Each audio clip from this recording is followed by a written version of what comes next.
Hello guys and welcome back to my channel Nayanthara storyverse. ഞാൻ കഴിഞ്ഞ day ഉണ്ടായ ഒരു ഇൻസിഡൻറ്റ് പറയാട്ടോ. ഞാൻ പറഞ്ഞായിരുന്നല്ലോ, സമയം പോകുന്നത് നമ്മളാരും അറിയുന്നില്ല, വളരെ ഫാസ്റ്റായിട്ടാണ് പോകുന്നത്. ബട്ട് കഴിഞ്ഞ ഡേ ഞാൻ ഒരു കടയിൽ കയറിയിട്ട് ഒരു 5 രൂപയുടെ ഒരു ലെക്സി പേന, 5 രൂപ ആയിരുന്ന ഒരു ലെക്സി പേന ഞാൻ മേടിച്ചു. അപ്പോഴാണ് ഞാൻ അറിയുന്നത് 2026 അതിൻ്റെ വില 8 രൂപയാക്കിയിട്ടുണ്ട് പെർ പീസ്. അപ്പം ഞാൻ 6 പേന 6 പേന 6 5 30 മേടിക്കാം എന്നുള്ളൊരു കണക്കിലായിരുന്നു പോയത്. അപ്പം ചിലവായ സമയത്ത് 6 8 48 രൂപയും 18 രൂപയുടെ ഡിഫറൻസ് ആ 5 പേനേൻ്റെ മേളിൽ ഇത്രയും കാലമായിട്ട് വന്നിട്ടുണ്ട്. അതുപോലെ തന്നെ ഒരു ഫയൽ, സാധാ ഒരു പ്ലാസ്റ്റിക് ഫയൽ ഞാൻ മേടിക്കാൻ പോയി. കൂടിപ്പോയി കഴിഞ്ഞാൽ എനിക്ക് തോന്നുന്നു പണ്ട് ഞാനത് 5 രൂപയ്ക്കൊക്കെ മേടിച്ച കാലമുണ്ട്. ഒരു 10 രൂപയ്ക്കൊക്കെ ആയിരുന്നു സാധാരണ മേടിച്ചുകൊണ്ടിരുന്നത്. ഇപ്പം അതിന് 20 രൂപയും. അങ്ങനെ ഓരോ കാര്യത്തിനും വില ഭയങ്കര ഡ്രാസ്റ്റിക് ചേഞ്ച് തന്നെ ഉണ്ടായിട്ടുണ്ട് കേട്ടോ.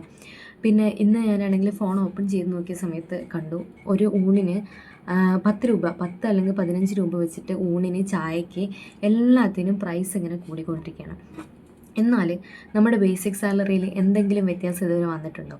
ഇപ്പോഴും ഇന്നത്തെ കാലത്ത് ആണും പെണ്ണും എന്നില്ലാതെ 15 രൂപ മേടിച്ച് ജീവിക്കുന്ന ഇഷ്ടം പോലെ ആളുകളുണ്ട്. ഇനി ഒരു ആവറേജ് ആയിട്ടുള്ള മിക്കവർക്കും 15 ഓർ ബിലോ 15 ആണ് ഇപ്പോഴും ആളുകൾ മേടിച്ചുകൊണ്ടിരിക്കുന്നത്. ഇവിടെ എന്തുകൊണ്ടാണ് പെർ ഹവറിന് ഇത്ര കൊടുക്കണം എന്നുള്ള രീതിയിലൊരു റെഗുലേഷൻസോ കാര്യങ്ങളൊന്നും ഇല്ല. പിന്നെയാണെങ്കിൽ മെജോറിറ്റി ആളുകൾക്കും 20,000 ഒക്കെ മേടിക്കുന്നവരാണ്, 20-25 ഒക്കെ മേടിക്കുന്നവരാണ് മെജോറിറ്റി ആയിട്ടുള്ള ആളുകൾ. അവർക്കാണെങ്കിലും ഇപ്പോൾ 1 കിലോ കോക്കനട്ട് ഓയിലിൻ്റെ വില 400 സംതിങ്, അത്രയും റേഞ്ചിലോട്ട് കയറി. പിന്നെ അതാണെങ്കിൽ അരിയുടെ വില, നമുക്കിപ്പോൾ ഒരു കിലോ അരി മേടിച്ച് കഴിഞ്ഞാൽ എത്ര ദിവസം നമുക്ക് യൂസ് ചെയ്യാൻ പറ്റും? അരിയുടെ വിലയും പച്ചക്കറികളുടെ വിലയും എല്ലാം കുത്തനെ കൂടിയിട്ടുണ്ട്.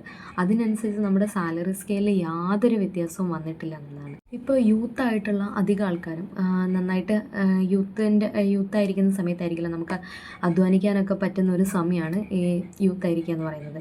ആ സമയത്തുള്ള പിള്ളേർ വരെ 15 മേടിക്കുന്നത്. ഒന്നോ രണ്ടോ ആളുകളല്ല. ഇങ്ങനെ ഈ രീതിയിൽ വിലക്കയറ്റം ഉണ്ടാവുകയും അതുപോലെ തന്നെ ബേസിക് സാലറി ഒന്നും കൂടാതെയാണെങ്കിൽ എങ്ങനെയാണ് ഒരു കോമൺ മാൻ നമ്മുടെ നാട്ടിൽ ജീവിക്കുക അല്ലേ? ഒത്തിരി പൈസ ഉള്ളവർക്ക് അത് വലിയ തോതിൽ ബാധിക്കില്ല. But as A common man എങ്ങനെ അവർ സർവൈവ് ചെയ്യും? മെജോറിറ്റി ചില ഫാമിലിയിലൊക്കെ ആണെങ്കിൽ ഒരാളൊക്കെ ആയിരിക്കും ഇപ്പോഴും ജോലിക്ക് പോകുന്നത്. എല്ലാവരും പോയിക്കൊള്ളണമെന്നില്ല, എല്ലാവർക്കും പോകാൻ പറ്റുന്ന സാഹചര്യം ഉണ്ടാവണമെന്നില്ല. അങ്ങനെയൊക്കെ ഉള്ളവർ എങ്ങനെയാണ് ഇന്നത്തെ കാലത്ത് ജീവിച്ചു പോവുക?